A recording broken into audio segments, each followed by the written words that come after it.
Première parenthèse, nous venons ce Shabbat de raconter la traversée de la mer Rouge.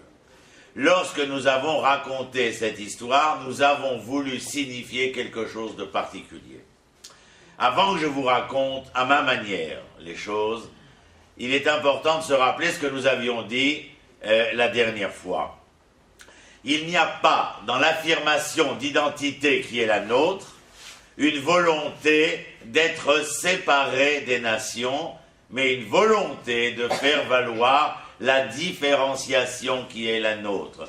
Je t'aime pour ce que tu es, vous vous rappelez, et non pas pour ce que j'aurais voulu que tu sois. C'est d'ailleurs parce que j'aime cet enfant pour ce qu'il est, et non pas pour ce que je voudrais qu'il soit, qu'il a toutes les chances d'être et de devenir un jour. Psychologie, APC, première année, point, barre, comme ils disent les pathos.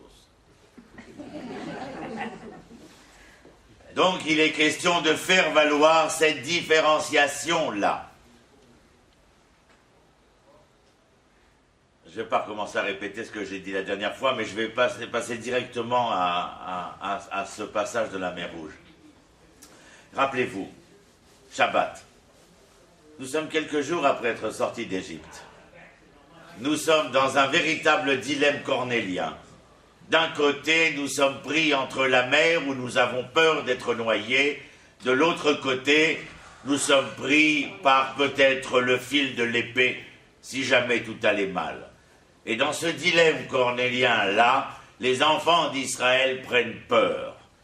Ils prennent peur, mais c'est à ce moment-là qu'il va falloir faire valoir cette dimension différentielle par rapport aux autres hommes. La dimension différentielle par rapport aux autres hommes est ce qu'ils possèdent étant les enfants de patriarches et de matriarches particuliers dont nous avons parlé la dernière fois, l'un en tout cas, Abraham, qui est celui qui permet à la dimension potentielle de l'être éthique et moral, de l'être confiant, c'est-à-dire Ish HaEmuna, être confiant, c'est Ish HaEmuna, ce n'est pas avoir la foi, c'est être confiant.